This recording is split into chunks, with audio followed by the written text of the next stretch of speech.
Your Comedy Minute Comedy Showcase.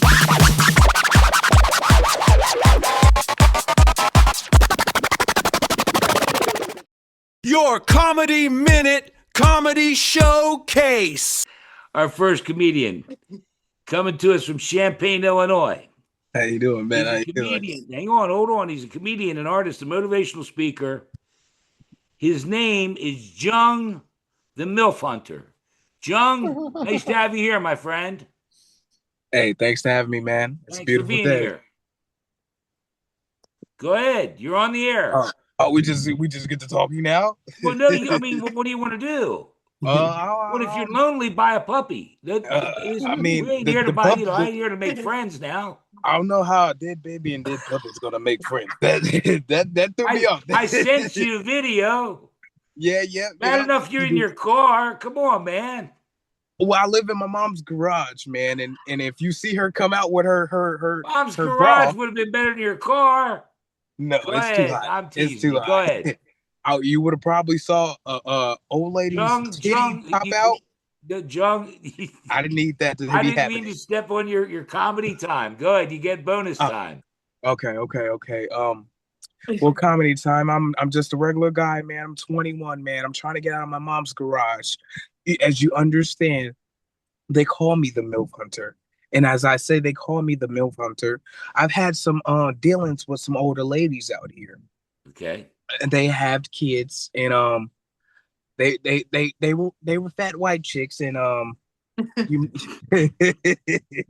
you may have seen me driving around in a Dodge Caravan wearing a lanyard.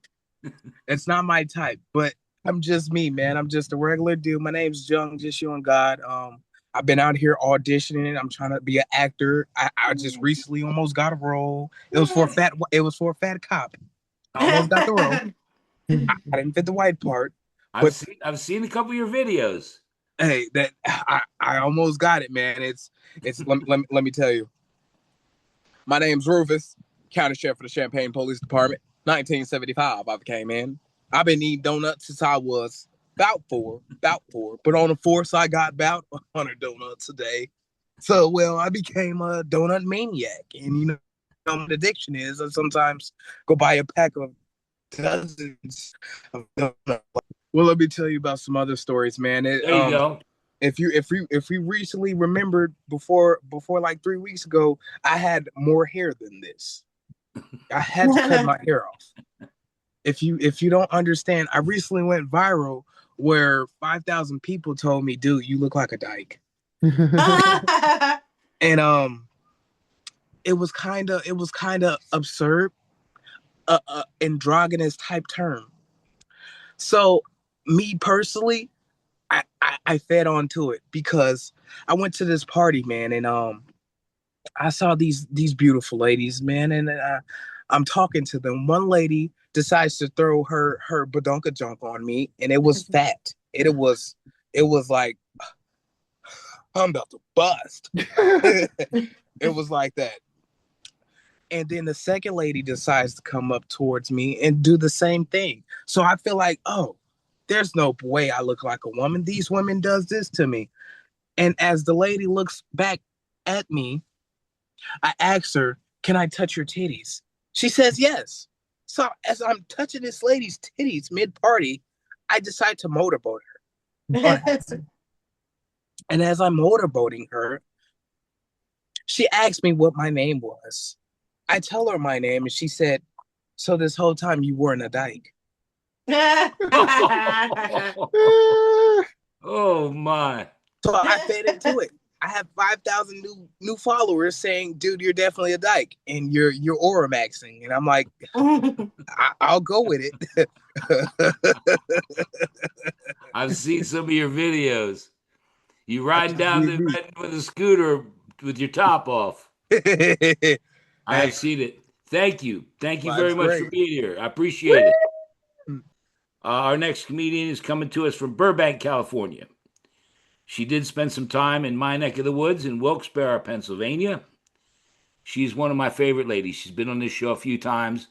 I love this woman, Meryl Klemow, everybody. Meryl Klemow. Yeah. How you doing? Hi, Meryl. Nice I feel like we should make it like an actual club.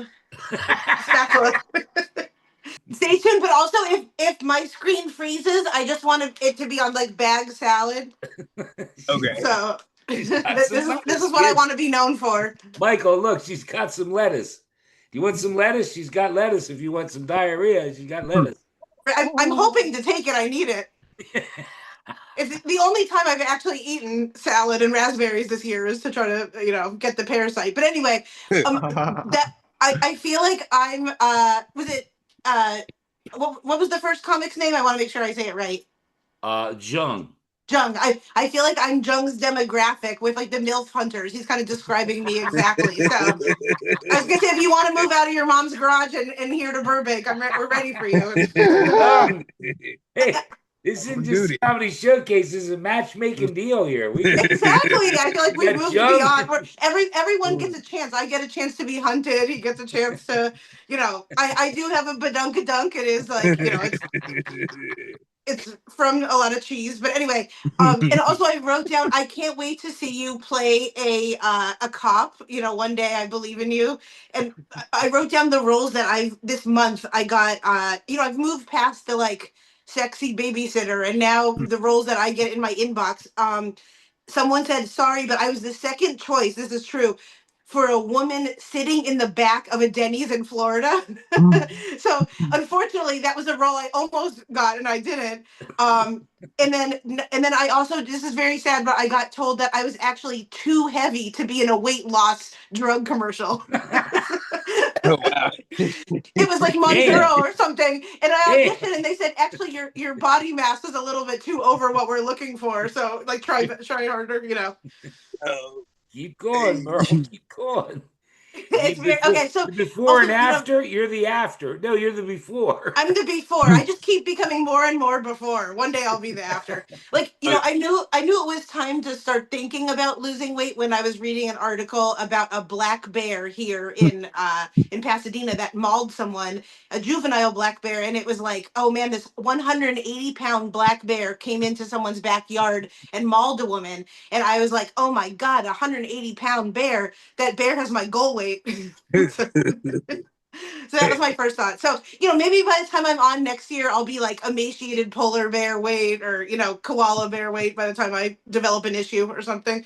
But okay, this wasn't even my set. I just wanted to do some quick. Sorry, go ahead. Keep going, Okay, Mary. You're I all want right. to do You're some fine. Pennsylvania stuff for you because we're PA Yeah, people. exactly. Go ahead. And they say in relationships that you have to pick your battles.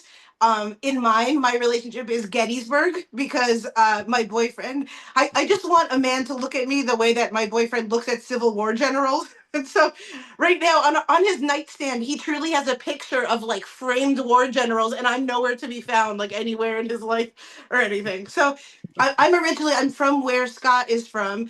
I was part of the Not from the Pennsylvania Civil War. Gifted. I'm not from the Civil War, for shit's sake. No, we're back in the day. I mean, Civil location War, you wise. got to get rid of that material. That material's bad.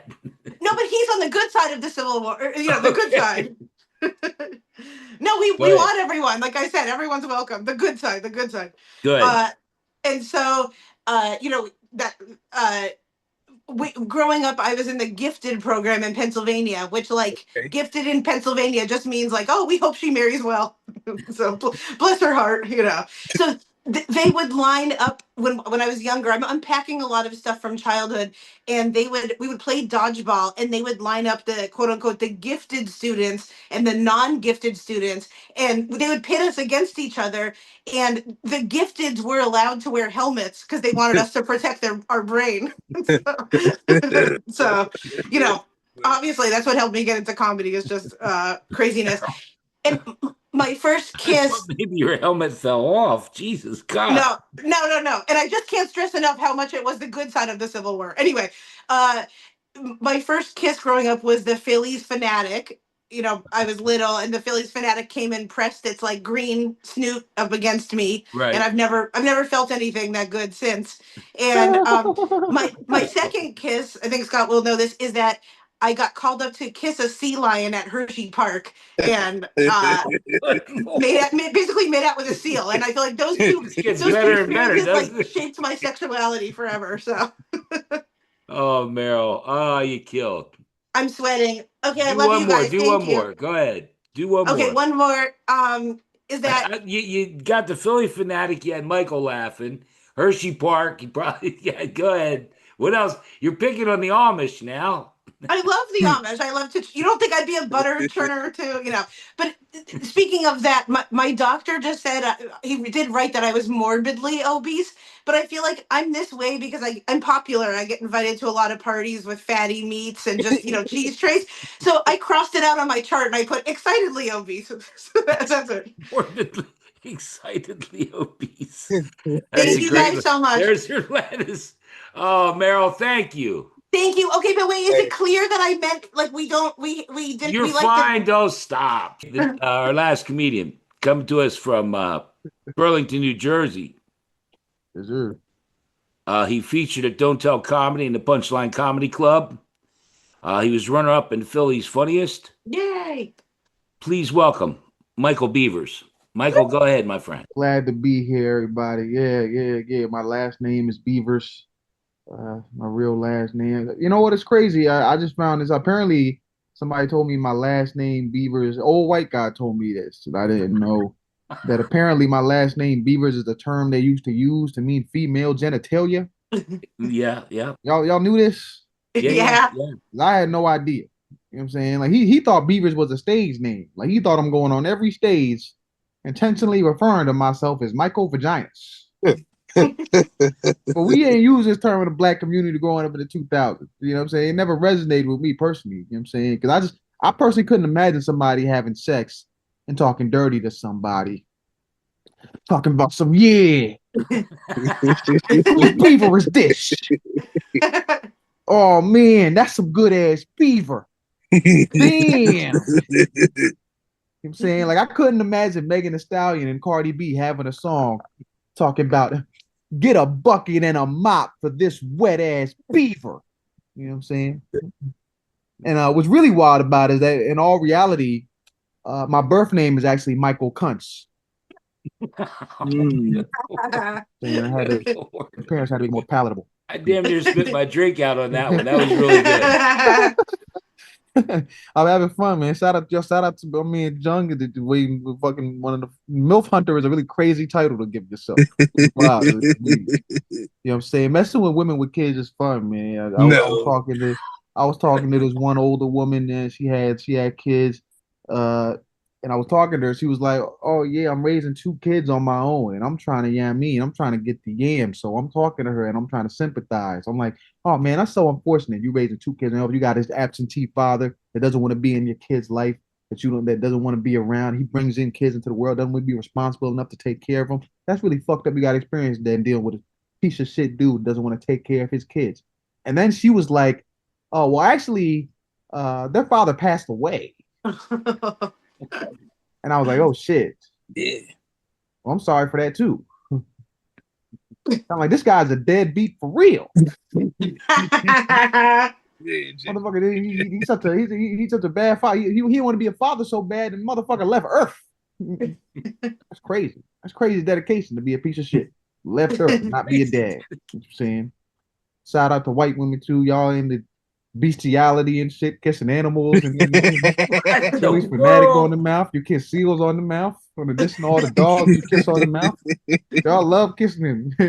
There will never be a black woman in Beauty and the Beast. We don't like animals that much. You know what I'm saying? We don't be kissing these animals. You know what I'm saying? It's always fun, man, dealing with white women. You always have to. It's always fun. You know, you learn things. I was talking to this white woman from the West Coast. You know, y'all from Pennsylvania. Y'all know, see and understand this term we use in Pennsylvania, Eastern Pennsylvania, Jawn. You know what I'm saying? Y'all know the word Jawn? Jawn. I know it's a place. Yeah. Jawn, yeah, it's a noun. It's a noun, right? Yeah. It's a noun. See, didn't understand Johns. I'm like, I got to translate Jawn to universal Caucasian for this white man. What? So I was like, all right, your equivalent of Jawn is gonna be like the universal equivalent of Jawn is gonna be like, like thingamabob. Thingamabob, whatchamacallit. You know, like doohickey, right? You know, I speak real fluent Anglo-Saxon. I know the phrases of your white vernacular. You know? Only thing, but we be calling women Jawn in the black community. That'd be cool if that translated. Like a white dude seeing an attractive woman across the street, like, oh, zoo wee mama, that is. That is one hot thingamabob. Oh, the things I would do to that doohickey. Oh boy. You know, it's always fun, man. It's always fun. You know, there's certain things you can't do with a white woman. You know, you got to change up your sex playlist when you talk when you want to a white woman. Certain things you can't play. You know what I'm saying? I remember I'm getting in hot and heavy with a white woman one time, and I remember on the playlist, NDRE come on talking about brown skin up against my brown skin. I was like, she was just the white woman just gonna let it rock, but that shit felt like blasphemy. I can't have sex with a white woman. The NDRE, that's NDRE. She's black as hell. She's talking about brown skin. Oh look down, she's all pale and shit. I'm like, no. I got to change that immediately. That's sacrilege. I got to change my whole playlist. I got to take off Brown Sugar by D'Angelo. You can't have sex with a white woman to Brown Sugar by D'Angelo. You know what I'm saying? She not brown sugar. She just sugar. The only racially coded song you could play when you have sex with a white woman is Ebony and Ivory. That's all you could do. Y'all ever heard the phrase, once you go black? Excuse me, that's not a phrase. I meant to say, you ever heard the proverb? The proverb, once you go black, you never go back. Never heard it. You never heard it? Of course, you won't act like you never heard it. That's been a white man's nightmare for the last 400 years. Never heard it. Here's the thing, right? Did you want to get some of Meryl's Civil War memorabilia? She's got the good side. The good side. Meryl's got some Civil War memorabilia for you. You can just use this clip to cancel me. Go ahead. I'm sorry, Michael. You got another couple minutes, Michael, if you want. I was just gonna say, right? I recently met up with this girl that I had known in college, right? Right. She went to another college, but she was always on my campus because she's looking for me and my friends. Because she was a white woman, and me and like 4 or 5 of my friends. I'm not gonna say we ran through her. But we kind of ran through her. You know? Train. She loved black dudes. Yes, precisely. She loved black dudes, but she messed me up recently because I met up with her recently, and as much as she liked black dudes, she had jungle fever. You know, she was never gonna go back from black. I talked to her recently, and she fucked me up because now she said she's married to a white woman. Oh, whoa. That was crazy. I'm like, all right, she found a way out. Sound like she found a fail safe. She ain't just switched teams, she switched sports. And now I'm talking to her, it's starting to make more and more sense. She tells me her wife makes her come 50 times every time they have sex. I'm like, all right, first of all, that sound unhealthy. That sound like you could get stuck that way. 50 times, that sound like you having a seizure. You know what I'm saying? But it's starting to make sense because, I ain't ever heard lesbians complain about not coming. Lesbians always seem to come. Meanwhile, with us, you might be lucky if you get 50% of an orgasm. So this is why I don't like the stereotypes, man. I don't like the stereotype just because I'm black, I'm supposed to be better at sex. I don't want to be viewed as better at sex just because I'm black. I don't think that's fair. I want to be viewed as just as mediocre at sex as all you white motherfuckers. You know what I'm saying? Because it'd be like that. Wow, Michael, thank you. I'm telling you. I feel a lot better about myself. No, it's more of a privilege than you think. You know what I'm saying? Do one more, and I'll let you go. So what I'll say, because sometimes it happens like that. Sometimes you perform so poorly during sex, you just be thinking to yourself, like, man, I hope she appreciates my character. Thank y'all. Y'all been fun. Wow, that was really good.